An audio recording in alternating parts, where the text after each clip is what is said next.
Thank you for staying with us, still VOP this morning. As President Bola Tinubu appoints new leaders for the DSS and NIA, many Nigerians are questioning whether these changes will lead to meaningful reforms, especially regarding the agency's alleged misuse of power. There are concerns that these organizations have been used to intimidate and suppress critics and journalists who challenge the government. Do recall that under the former DSS Director Yusuf Maga Jibichi, the controversial extradition of Nnamdi Kanu from Kenya and the near arrest of investigative journalist David Hundeyi during Ahmed Rufai Abubakar's tenure as NIN Director have intensified fears of a growing crackdown on dissent and press freedom. These actions have led many to question the true motives and integrity of these security agencies. Adding to these concerns is the recent case of investigative journalist Isaac Tamono Bifiri, the Bristol Alagbaria, believed to be held because of his popular handle Pidom Nigeria on X, who is currently in the custody of law enforcement. The latest incident further underscores the troubling pattern of targeting journalists and critics. In response to these issues, Omoyele Sowore, a vocal critic and leader of the Revolution Now movement, condemned the government's detention of minors involved in protest, labeling it as a grave injustice. Meanwhile, Ngozi Okonjo-Iweala, head of the World Trade Organization, criticized politicians for exploiting insecurity for personal gains and urged actions against the ongoing theft of Nigeria's crude oil, which she warns is severely depleting the nation's foreign reserve. Somewhere in Sokoto also, we learned that a journalist, Umar Tureta, was also arrested. And as the case may be, the Sokoto government have said that no journalist is allowed in the court while his case will be tried. We have with us in the studio this morning to help x-ray this wonderful topic this morning. We have Prince Francis Chilaka, a political analyst, already with us in the studio.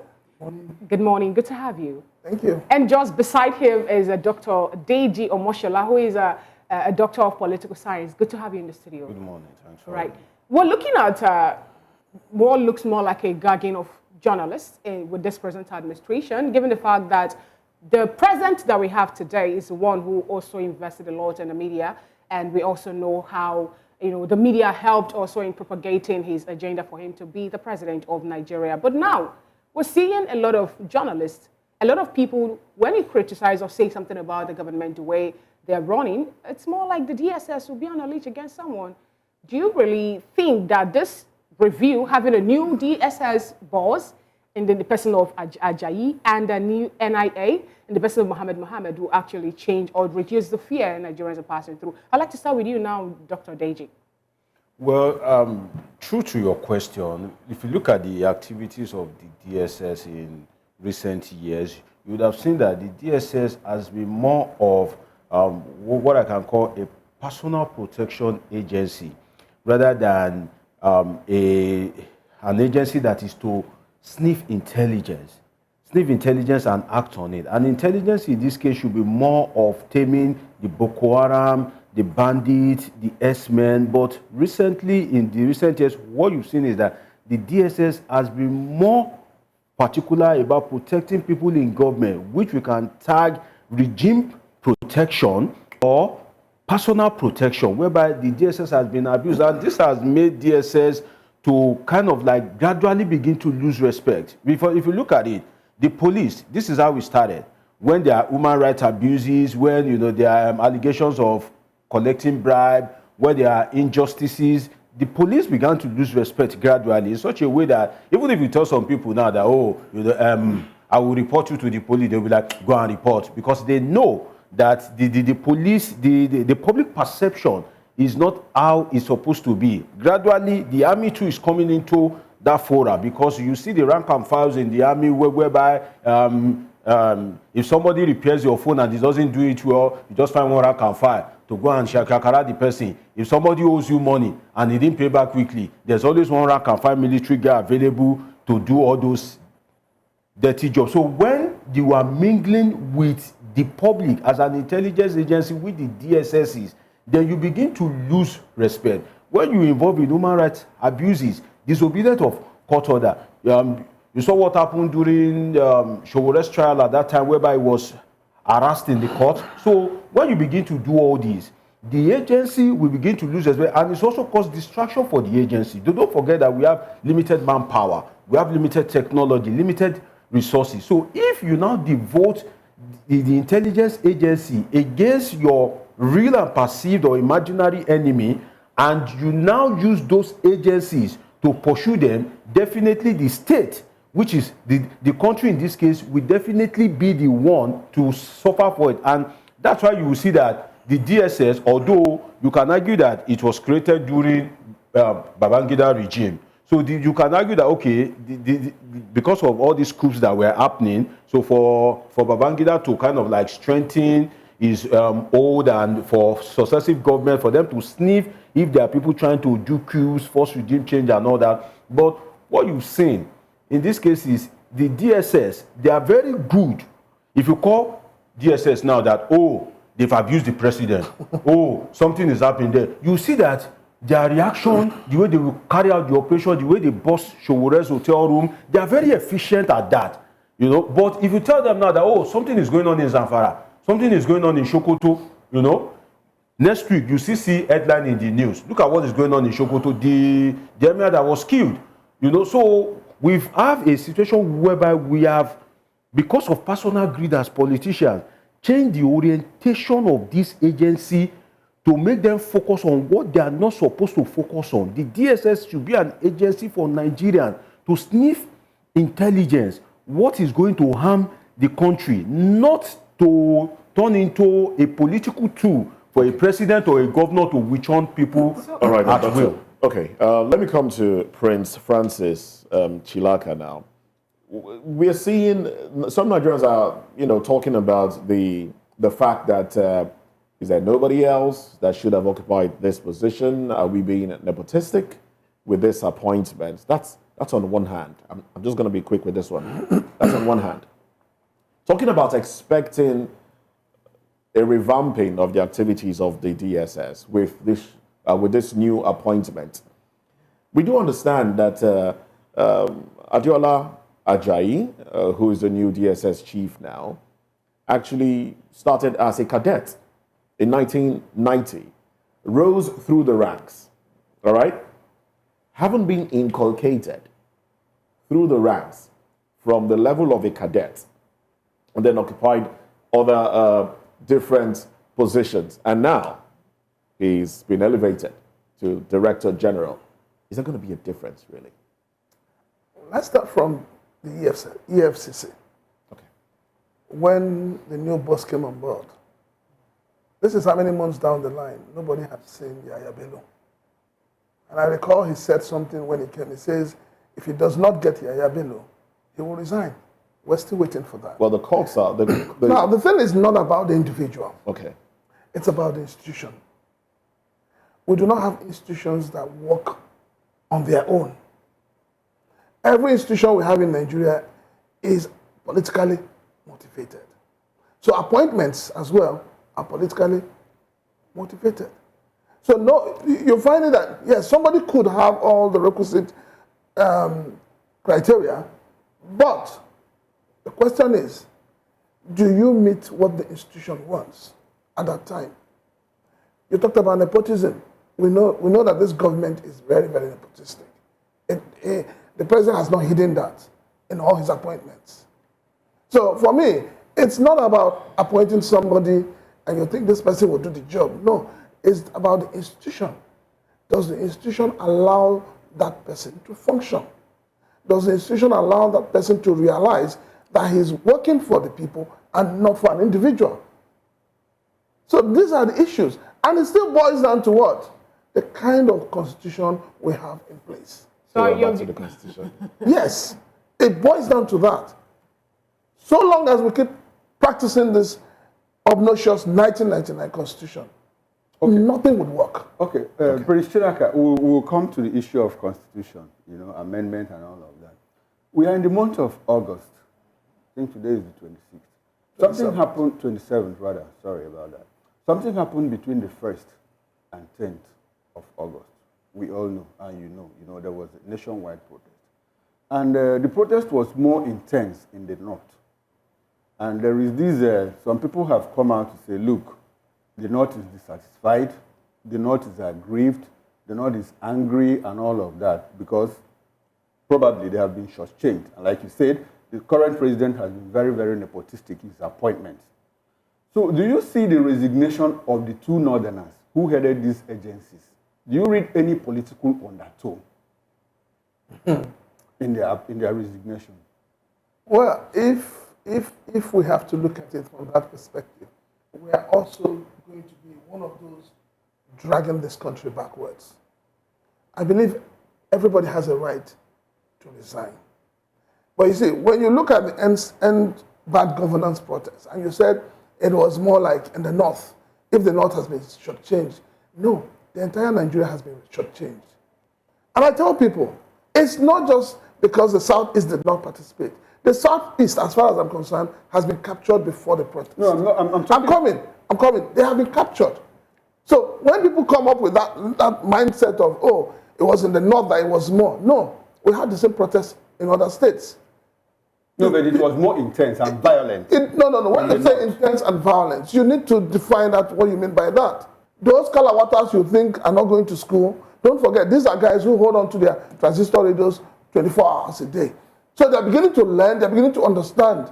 Yes, you could say that their leaders are prompting them here and there, but the thing I'll tell people is that when it comes to hunger, most times, you don't prompt anybody. All right. Now, Dr. Deji, I would like to get back to you. When you were talking, you made mention of more like a misplaced priority within these agencies, the DSS and NIA, like we saw what happened when the Nnamdi Kanu case started, and how they even invaded the House of the Justice, Mary Odiri and all that. Now, do you think that this new appointment can in any way, change the activities of the DSS and the NIA to work in favor of Nigerians now, or to go back to status quo to do their main job in Nigeria instead of working against the people? Well, it won't change the orientation of the agency because orientation is a gradual thing, something you are used to. If somebody asks you to come and change overnight, it's not something that comes easy. Change is a gradual process.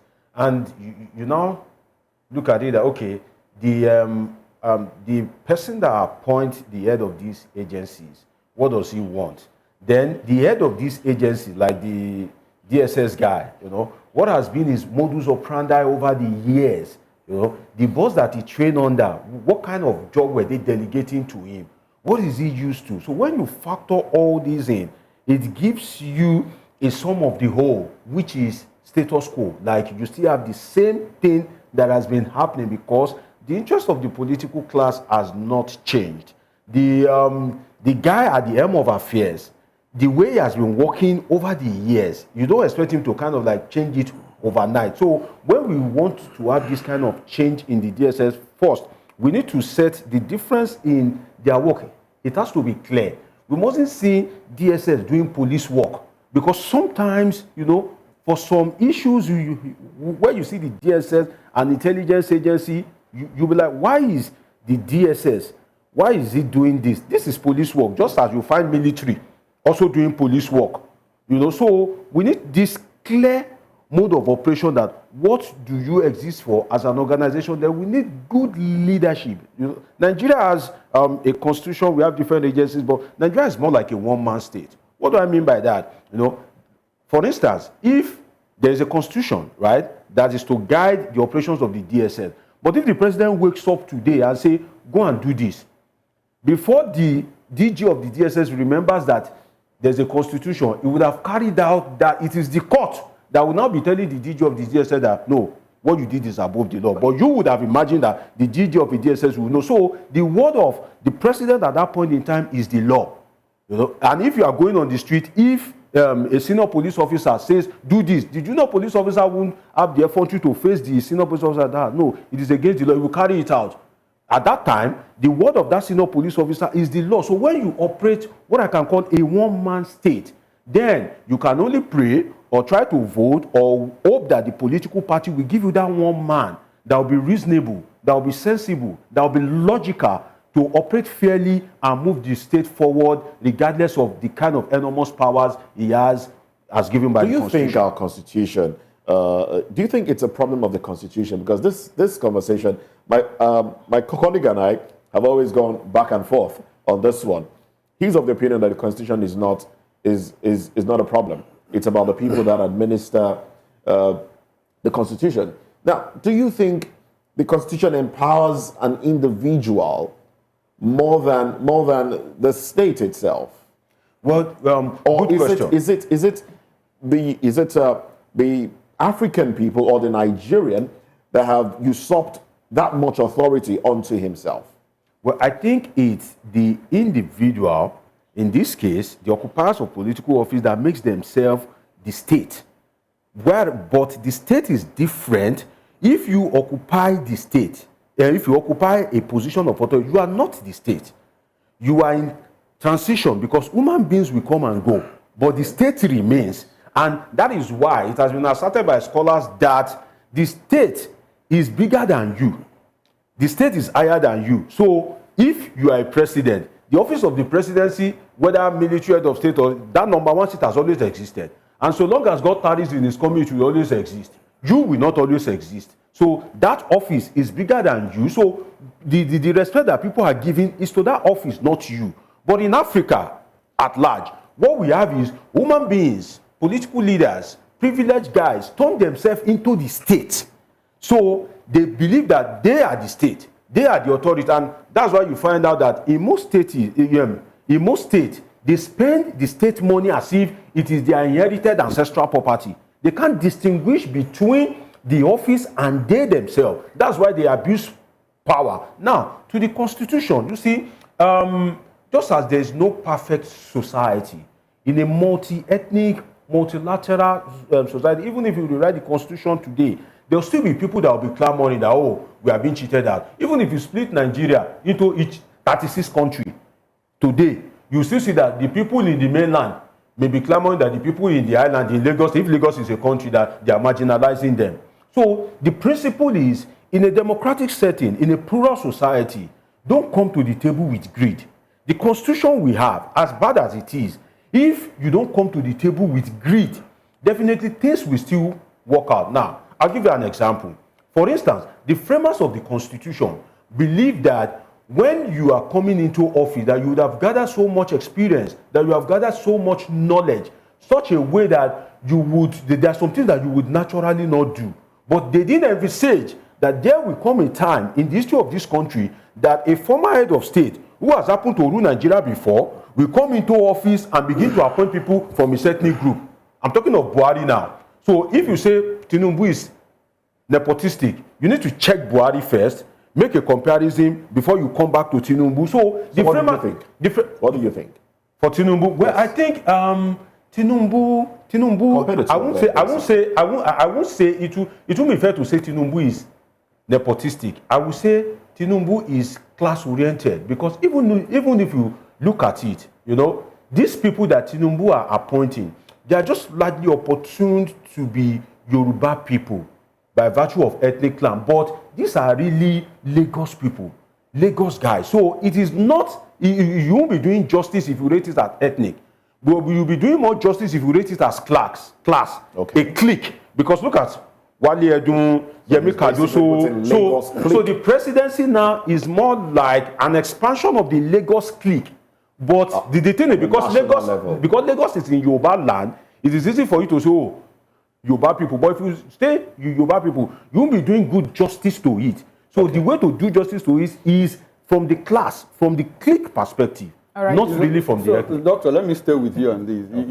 You are trying to make a difference between Lagos and Yoruba and being nepotistic.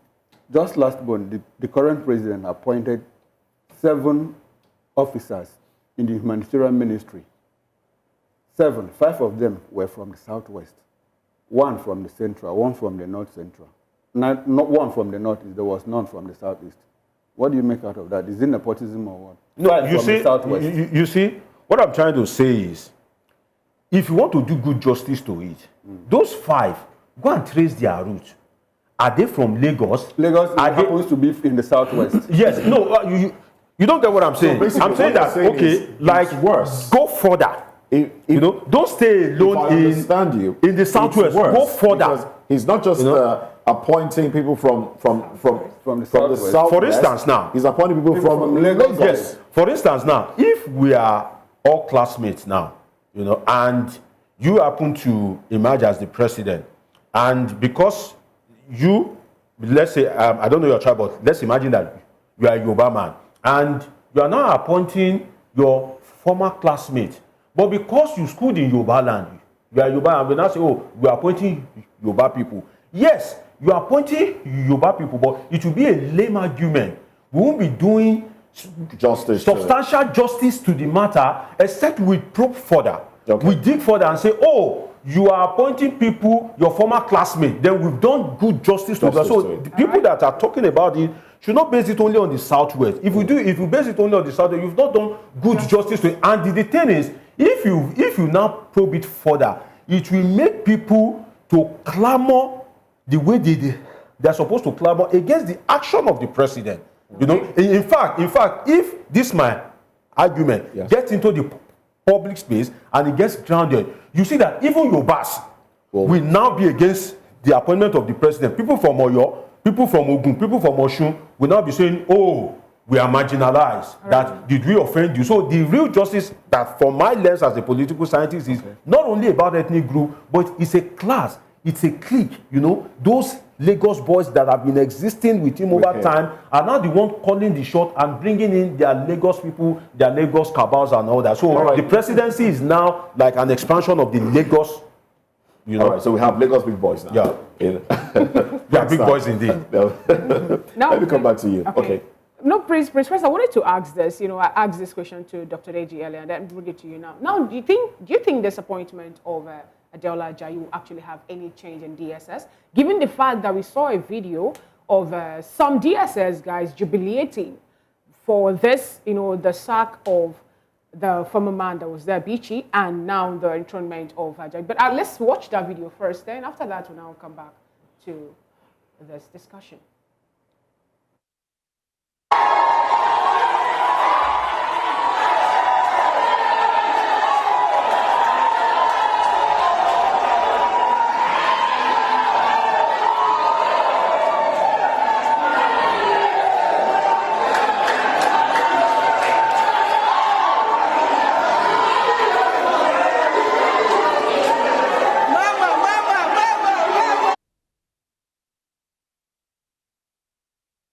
Right, the clip you just saw happens to be from the DSS office where people are jubilating over the fact that they have a new head.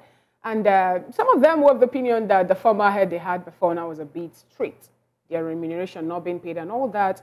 But back to the question now. Do you think with this new appointment of Mr. Adeola that things will begin to change with the DSS and their operations?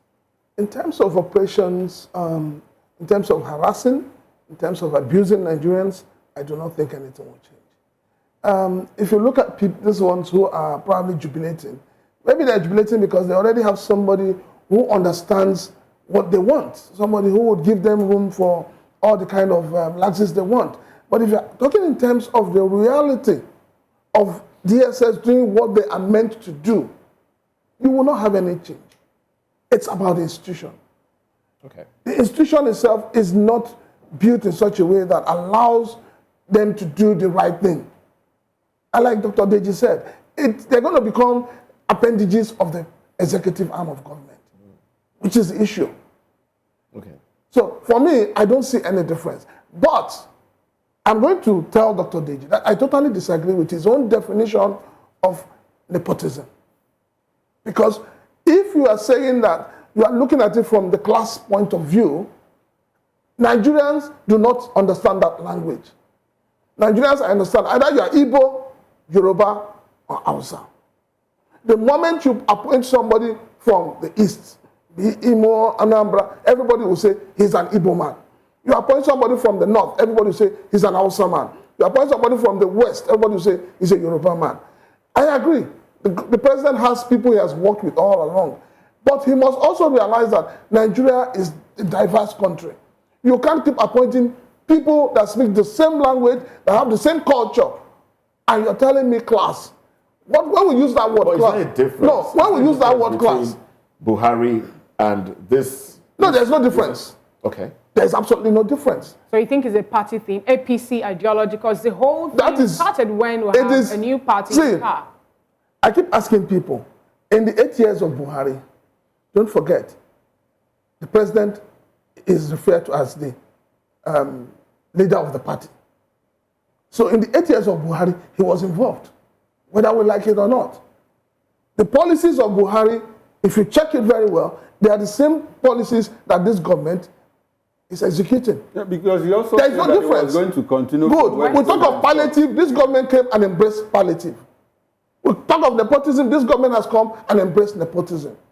So there is no difference. It's all about the party. But unfortunately, as we also know, Nigerian political parties have no ideology.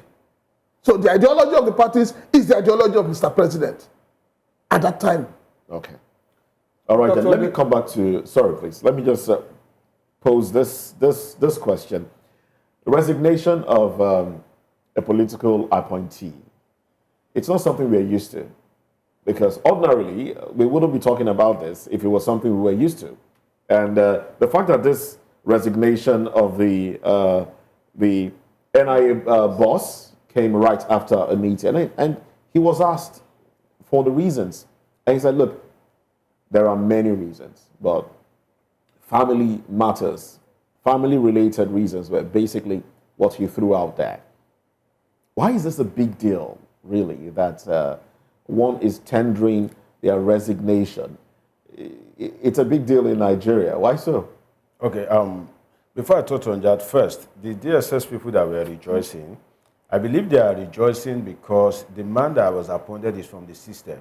If there's a leadership vacuum in BOP, yes, okay. if there's a leadership vacuum in BOP, and one of you is appointed to fill that vacuum, you rejoice because you think your interest will be best served rather than you bringing one man from another institution or from anywhere. And the president is at liberty to do that. He can wake up and say, oh, I appoint you the DG of DSS. There's nothing that will happen. So long as the Senate finds you worthy of it, that is it. So I believe that's one of the main reasons why they are rejoicing. Though we can't remove the high-handedness of Bichi, the former DDG Bobo, because one of them is now in the system at the end of affairs. They believe that their interests will be best served. Then two, what I'm trying to say is, as regards the ethnic something is, if I can dip a bit further, it's like you saying all Nigerians are corrupt. That is a flawed statement. That's fallacious. All Nigerians are not corrupt. So, as a social scientist, if a class is using the name of an ethnic group to perpetuate their class interest, that is the job of social scientists, to point it out that, okay, you are opportune to belong to this ethnic group by divine appointment, that God has created you, but what you are doing is not in the interest of the ethnic group. Because at the end of the day, with the appointment of all these Yorubas, with the appointment of all the Hausa Fulanis during Buhari regime, nothing will change. The Yorubas will continue to suffer, just like the Igbos are suffering, just like the Hausas are suffering. And that's why I said that these people, I move beyond I move beyond what they don't have control over, which is the ethnic group you belong to. It is by divine appointment that God created you to the family. You can't change your family. So if something is now happening, I don't believe that we should now nail it on your family. We should be able to say, oh, this is what you are doing. This is the culture that you have imbibed. So I'm saying that the president is not really particular about, about the ethnic group itself, that, oh, he wants Yoruba. Who I can nail that to is Buhari. The president is more of a class kind of thing, because even if you look at his reign in Lagos State, he appointed people from different places, people that fit into his ideology, people that fit into his orientation, people that he feels that can do his bidding. So the president, you will be mistaken if you take him as an ethnic guy. No, he's not an ethnic guy, he's a class guy. Okay, not an ethnic guy.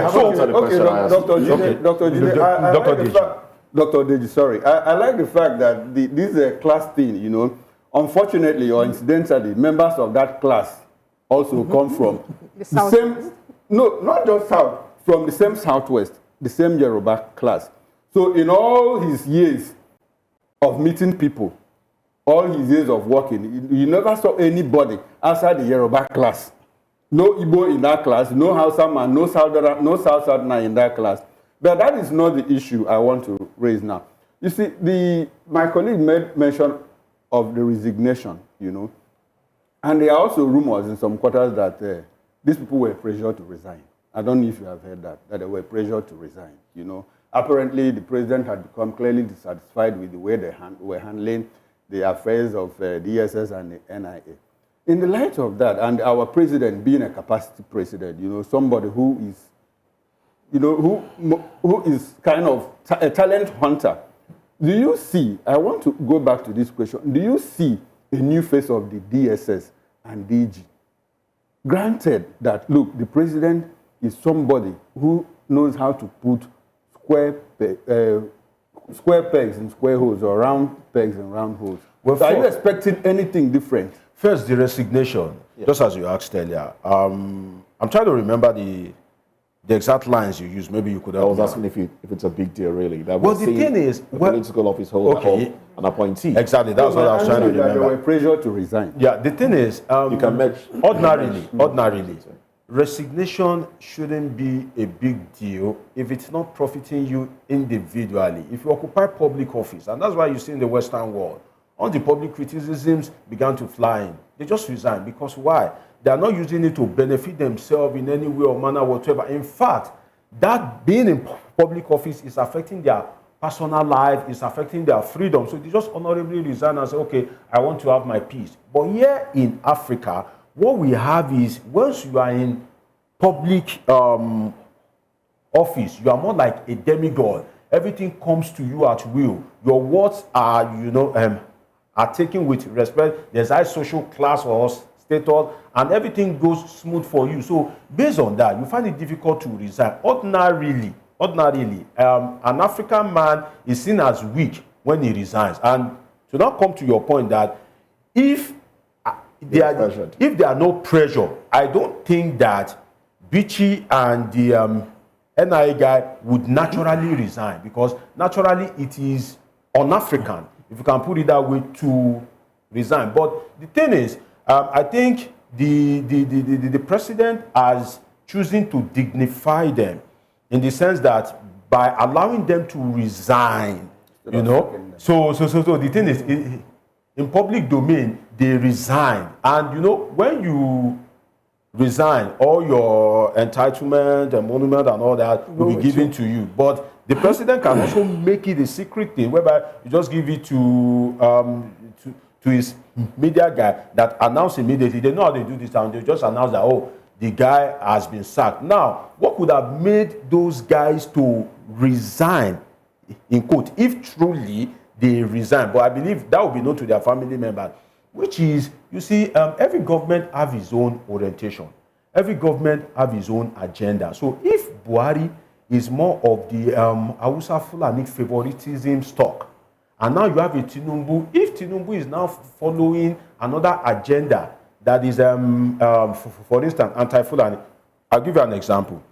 Tinubu is pro-herdsmen by virtue of his ancestral occupation. Buhari, apologies. Buhari is pro-herdsmen by virtue of his ancestral occupation.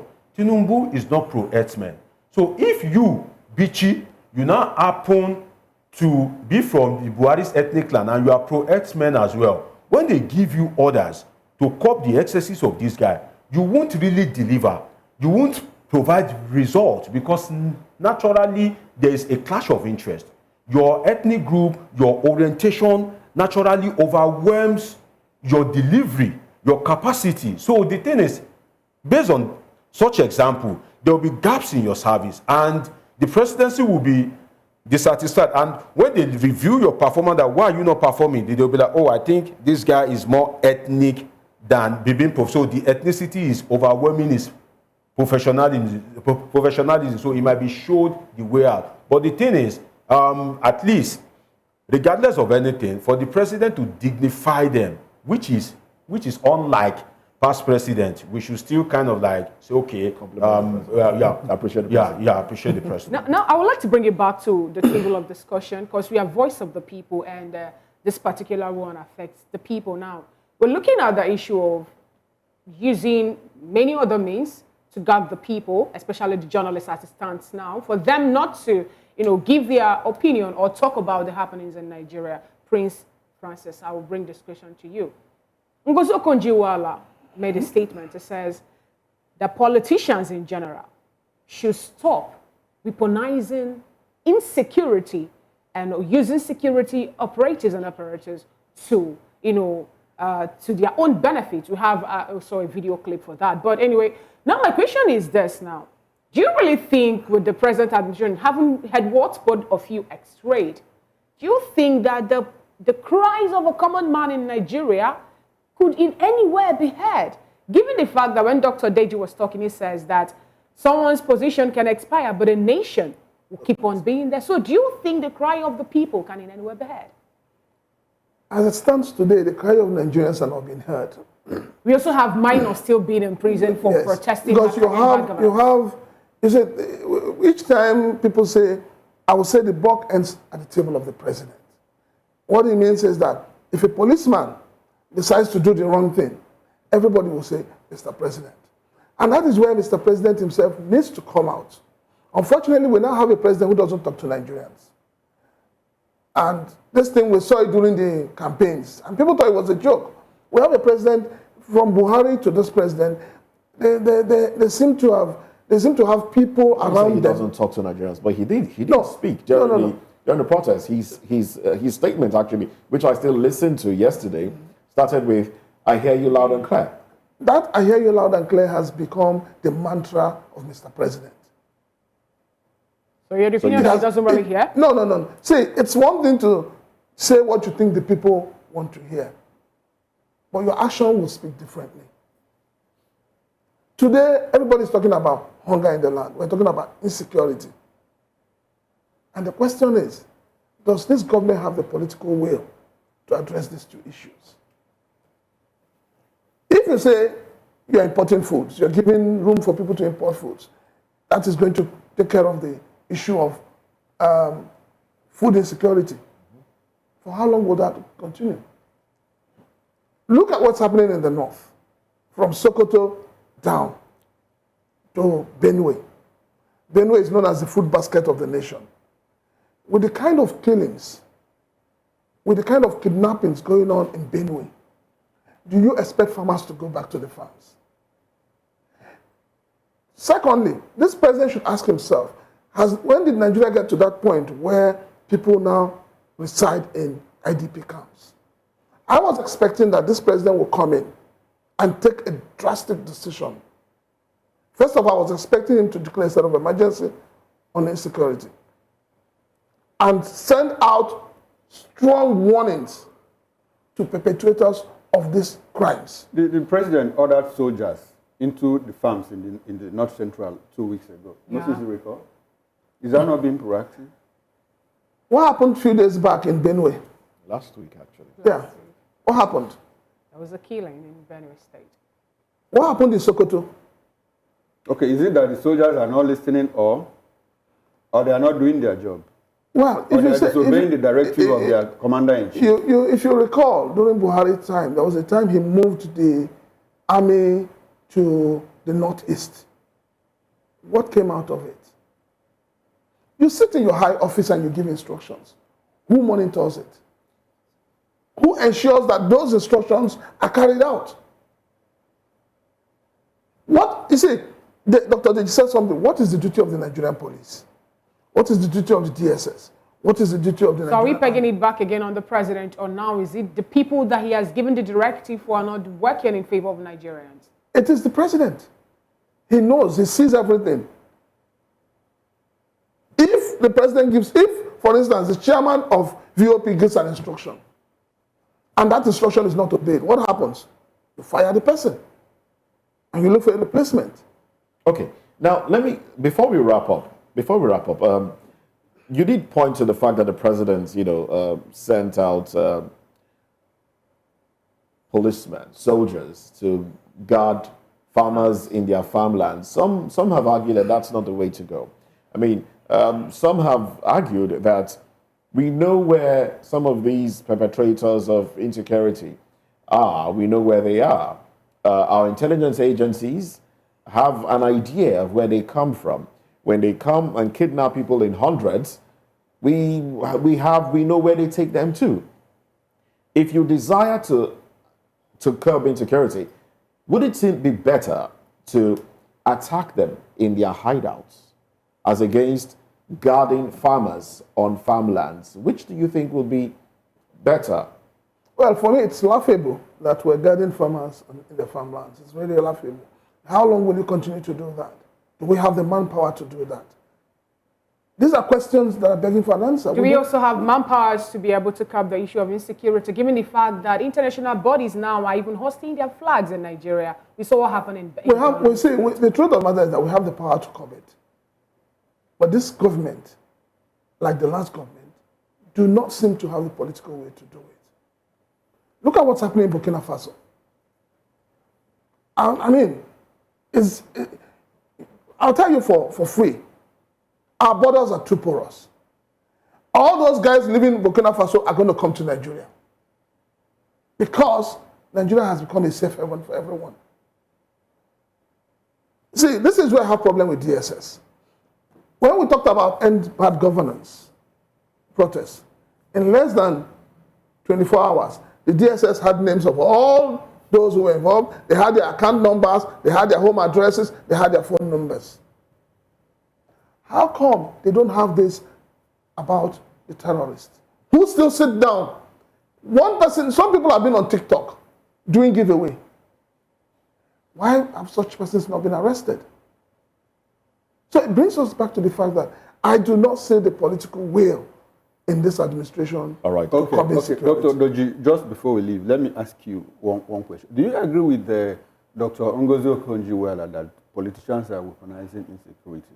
You know, given the fact that we saw during the Jonathan administration how 276 girls were kidnapped, you know, and taken to some unknown places, and all up until this period, even all of them have not been released. And the fact that at a point too, we saw a president who was somebody who was a presidential candidate and said, look, we'll make this country ungovernable for you. And all of those statements, do you agree with Ngozi Okonjo? Yes, politicians are weaponizing insecurity. Yes, I agree with Dr. Ngozi Okonjo that politicians are weaponizing insecurity. And when I read her statement, what came across to me, because I was trying to kind of like understand it, that, okay, politicians will not come out to the open and, okay, do things that will bring insecurity, like say, okay, go and harass this, go and harass that. But where I see it from, as much as I agree with her, is that the actions of politicians over time has brought about multiplier effect, which one of such is insecurity. For instance, if there's so much poverty in the land, poverty, when it's too much in the land, it has an insecurity effect. When there is lack of quality, when education is not affordable and accessible, it transmutes into insecurity. So the actions of the politicians, the failures of the politicians to kind of like create a just society, to create an equitable society, to create a society whereby there is a particular ladder for you to prosper when you are the son of nobody. Okay, so definitely it will bring insecurity, because indirectly, not directly, but like sponsoring. More indirectly than directly. Than directly, because if you have youth that are investing their intellectualism into crime, what do you say? Before I dreamed of, you know, gaining admission into the university for my BSc, people have been passing out of NYSC. They don't have jobs. I graduated, I passed out, there was no job. Till now, you know, even when master's PhD, people are still passing out, there's still no job. Then what now happens to the skills that these people have gone to those tertiary institutions to learn? You now find out that it evolves, the lack of job, for want of time, let me just use that, has now brought out what we call an informal economy.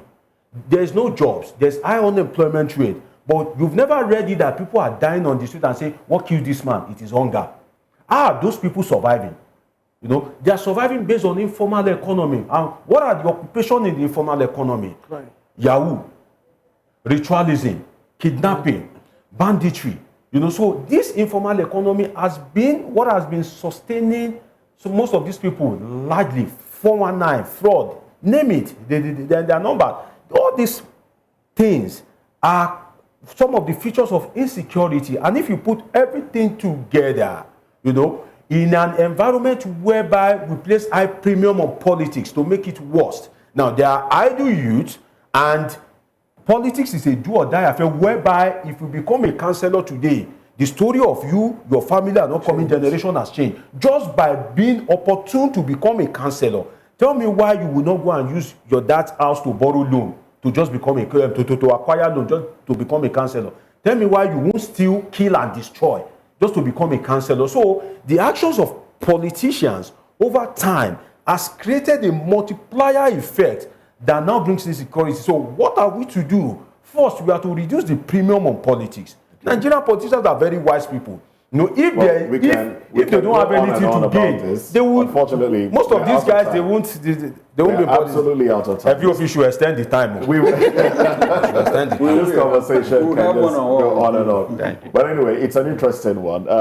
Well, talking about the Constitution now, like Prince did point to at the beginning of the conversation. Now you have enough time to go deeper into the Constitution. As a group of elder statesmen, led by Chief Emeka Nyonko, has formed a consultation committee to advocate for a new people's constitution for Nigeria. Let's talk about this when we come back from this break.